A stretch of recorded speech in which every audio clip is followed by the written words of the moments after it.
Good afternoon. It is 12:01, Tuesday, August 13th. This is my second attempt at a video. I kind of oopsed on the last one. I had to pause, and when I'm doing video, it's actually stop, not pause, and I realized I didn't want to splice two videos together. I also realized I rambled on a little bit and got back and forth on what I was doing. And in sharing this book that I have on screen now, I realized it's had some issues that make me want to be extra careful in sharing it. And also, I've realized it's become so fragile, I'm not going to be able to read it. So I'm just going to share it because of what it is, not because I'm going to be reading it in the next week or two, because I'm not. I'm going to find a digital copy somewhere. Hopefully I can find that. I got this book at the library during their sale. Every now and then they have a section that's, it says classics, and a lot of times they're reprints of old classic stories. This one was there. This book right here is over 100 years old. The copyright on it, and no, I didn't pay $2. I only paid $1. Okay, let's try to carefully get to the copyright page. Yeah, there's not much to this copyright page. Yeah, that's it. 1907 and printed in the United States of America. That's all it says. So yeah, this book is over 100 years old. And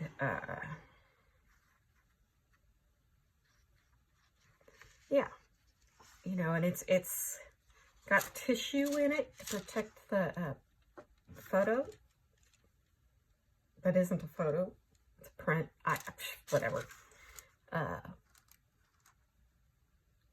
And it's, it seemed interesting to me. And I look at bookstores, library book sales, secondhand used bookstores, that thing. When I go by them, it's like going by a pet rescue, with the cats and the dogs and the puppies and the kittens. And I think, oh, I want to rescue you. And if I don't have any money in my wallet, I keep walking. Yeah. And so that's how I feel about books. So I had to. Plus it just looked interesting and I wanted it, so I did it. But because trying to show it to you in the previous video that you're not going to get to see, there's some damage inside it that I'm afraid if I open up to it, it's going to cause more. So I've got to deal with that. So I'll set it aside. Like I said in my previous video, I'm having vision issues, which hopefully when I see the doctor next week, he'll be able to go, oh yeah, we can do that, and problem solved. But right now, depending on the font size, I can't see it to read it. So let's start with this one. Rachel Maddow is on MSNBC on Mondays. She used to be 5 days a week. Now she's only 1 day a week, which bums me out. But she has other projects that she's doing. I know that she's doing that. And but it still bums me out that I can't watch her every single day. Yeah. Yeah. Anyway, this book is a first edition. I made sure to how about that? I have all of them. Yeah.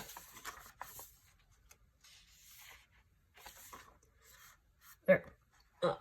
Yeah, first edition, first printing, very happy. Dedication is to her partner, Susan. Totally awesome that she did that.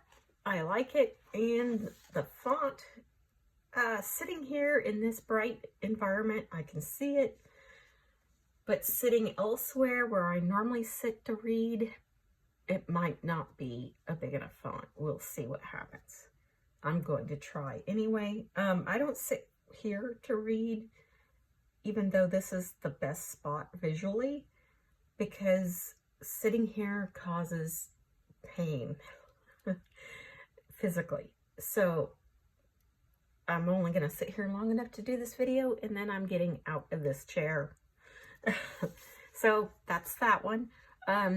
She doesn't write like it's a textbook. She's a storyteller. So she takes history and uses history to explain what's happening now. And then what's happening, you know, with things that are happening now, she'll take history and go, see, look, we did this once already. This is not new. Yes, it's terrible, but it's not new. We're repeating history. I like that about her. And she writes like that too. So that's great. The next book I'm going to be starting to read is The Life of Queen Elizabeth I.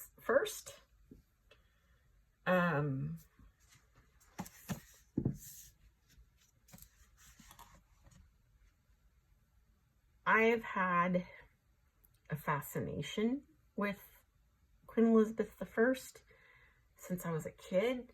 I had watched a movie that most people have never even heard of.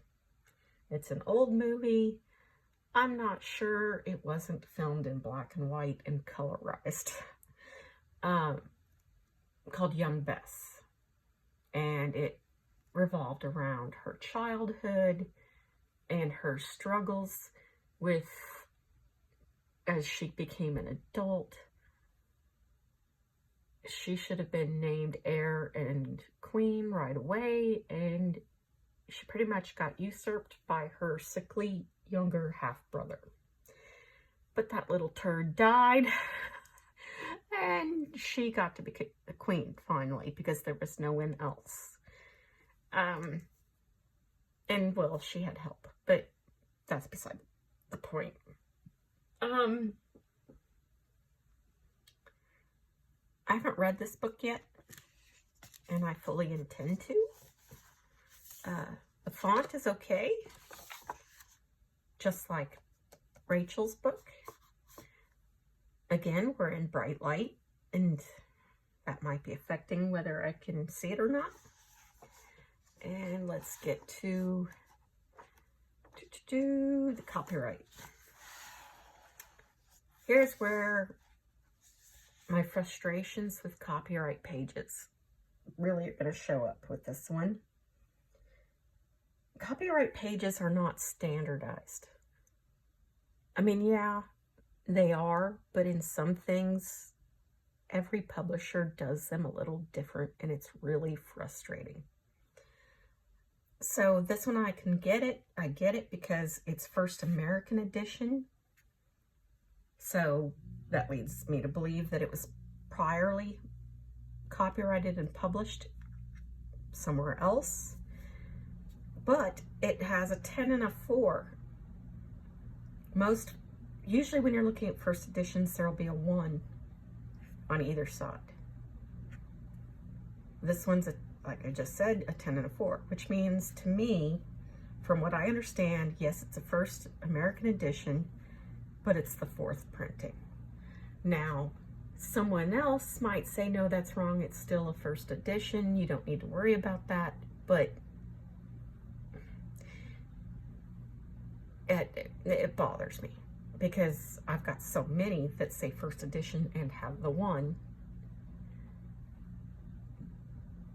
And depending on the rare bookseller you talk to, it'll be a slightly different what they say it means.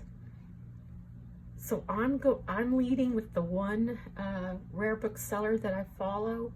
He would say this is a first American edition, but 4th printing. Still a first edition, but it's their 4th time printing it, which means they didn't change anything.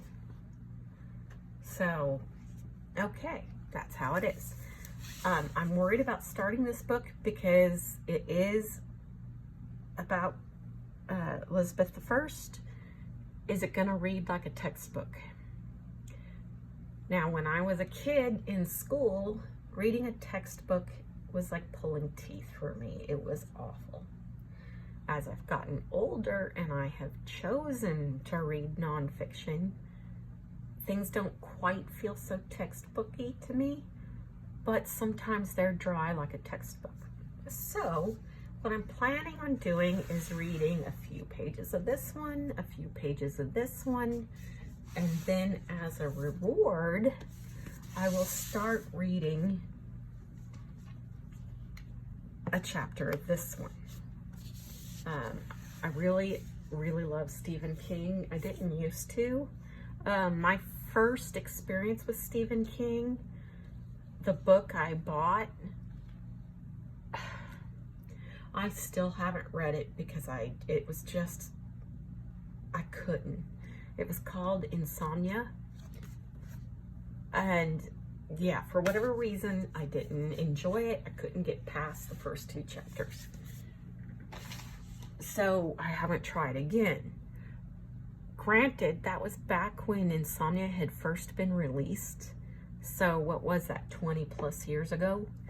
You know, yeah. So since then, I've read a lot of his work, a lot of his older stuff, and now I'm trying to keep up with his newer stuff, which he spits out so many books a year.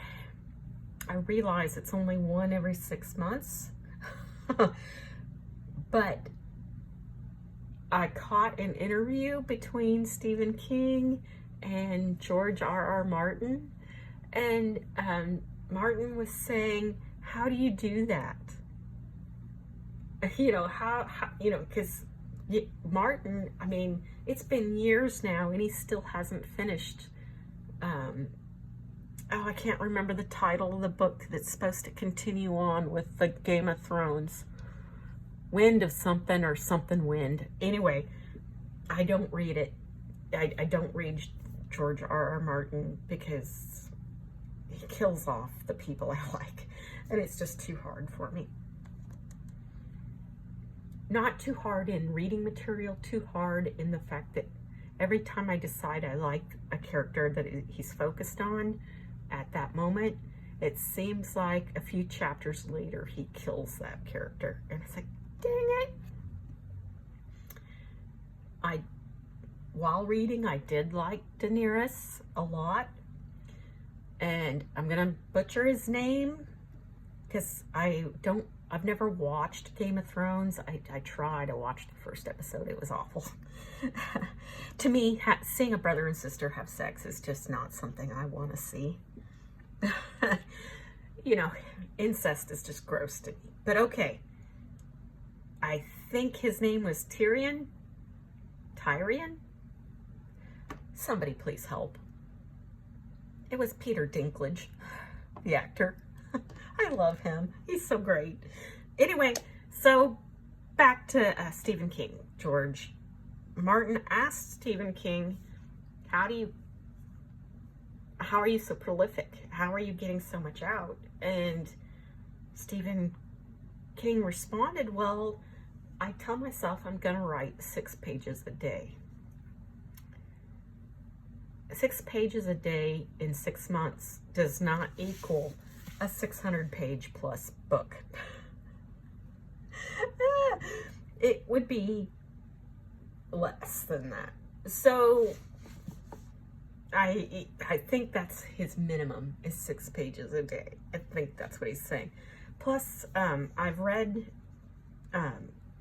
it's his book called On Writing, and he said he only takes 2 days off a year, and that is Christmas and his anniversary with his wife.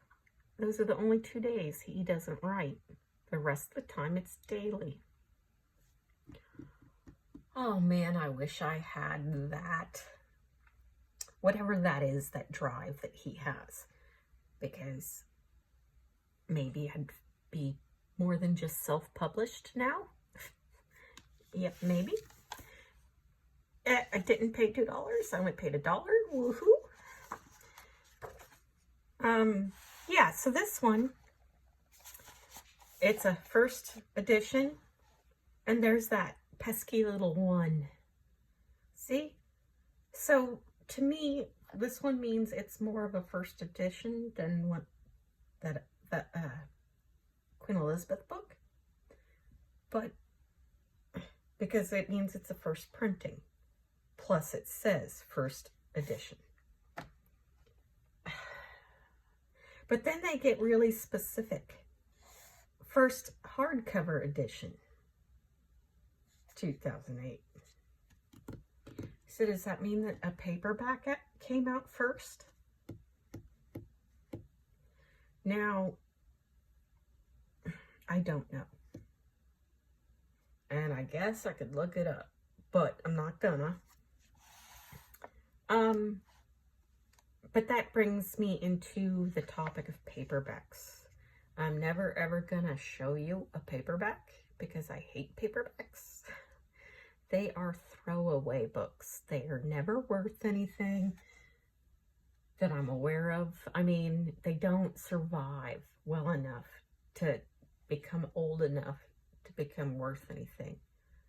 Unless someone, and I don't know, to me it would be a little insulting, but at the same time, if you can only afford the paperback, okay. Having an author sign your book and it's only a paperback, to me would be a little Okay, I'm a snob. I'm a book snob. I'm not just a book dragon, I'm a book dragon snob. If it's not hardbound, I don't want it. And I know we've talked about the fact that I use an e-reader, but that's the best way to get your hands on free books because you're borrowing from a library. I have 2 libraries on my Libby account, and if I'd get off my katukas, is that right? The right word? Screw it. Get off my ass and do the paperwork digitally for other libraries, I could have other libraries on my Libby to borrow from. But right now, the 2 I have are providing me with more reading material than I can manage, which says a lot because I read very fast. If I don't sleep, and I started this book now at noon, it's actually a bit past noon now, but that's okay. If I started it now and didn't go to sleep, I'd have it done before the sun came up tomorrow. So yeah, I am a relatively fast reader. So anyway, what I'm going to do is I'm not going to start this book. I'm going to start these 2, read a couple pages of each, a couple pages each of these, and then a chapter of this one as a reward. And I know that sounds weird, but fiction is my pleasure reading. Fiction is my reward reading. These are my desire to learn reading. And yeah, that makes it sound like I enjoy it. I enjoy learning. I enjoy knowing things. But I don't enjoy reading nonfiction. Isn't that sad? Okay, so that's where I'm at now this week. We'll see where I'm at next week. It'll still be these 3 books, I'm sure, because of these 2 are going to slow down my ability to read for this one. So I won't get this one done within 24 hours like I could if I didn't touch these 2. And because these 2 are going to be slow reading for me, let's see. There's the prologue, okay.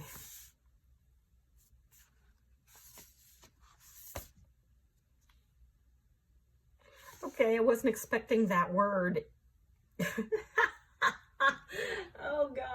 not expecting that on the first couple sentences of Rachel Maddow. The House of the Vampire. Oh God, okay.